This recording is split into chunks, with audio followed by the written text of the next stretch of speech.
வெளிநாடு வாழ் இந்தியர்களின் வாக்குரிமை குறித்த கீழ்கண்ட கூற்றுகளை கவனிக்கவும். சரிங்களா? இப்போ வெளிநாட்டில் இருக்க இந்தியர்கள் இப்போ பார்த்தீங்கன்னா நம்ம சொந்தக்காரங்க யாராவது அப்பாவோ அண்ணனோ பார்த்தீங்கன்னா வெளிநாட்டில் போய் வேலை பார்ப்பாங்க. சரிங்களா? அதான் வெளிநாடு வாழ் இந்தியர்கள். சரிங்களா?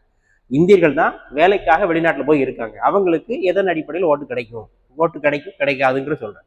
முதல் ஸ்டேட்மெண்ட், வெளிநாடு வாழ் இந்தியர்கள் நாடாளுமன்றம் மற்றும் மாநில சட்டமன்ற தேர்தலில் வாக்களிக்கலாம். கண்டிப்பாக வாக்குரிமை 18 வயது பூர்த்தியடைந்த இந்திய குடிமகன் அனைவரும் என்ன செய்யலாம், வாக்குரிமை கொடுக்கலாம். சரிங்க? அந்த வாக்காளர் அடையாளத்தை வச்சு வாக்காளர் அடையாளத்தை வழங்கப்பட்ட வெளிநாடு வாழ் இந்தியர்கள் மட்டுமே வாக்களிக்க முடியும் அப்படின்னா வெளிநாடு வாழ் இந்தியர் வெளிநாட்டுக்கு போறவங்க எல்லாம் போய் நம்ம வாக்களிக்க முடியாது. இங்க இருந்தாலும் கூட எல்லாரும் வாக்களிக்க முடியாது.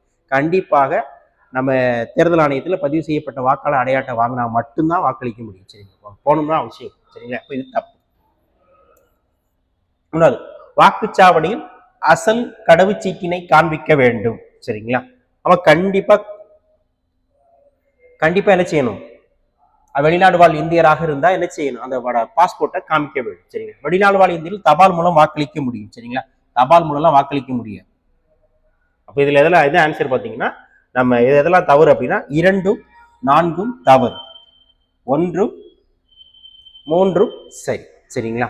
இதுதான் அது. இதே மேலும் தகவல் பார்த்தீங்கன்னா நம்ம தேர்தல் பார்த்துக்கலாம். இப்போ தேர்தல் ஆணையம் பற்றி சொல்லக்கூடிய பகுதி 15, இந்திய தேர்தல் ஆணையம் பற்றி சொல்லக்கூடிய பகுதி 15, 324 to 329 வரைக்கும் தேர்தல் சொல்லும்.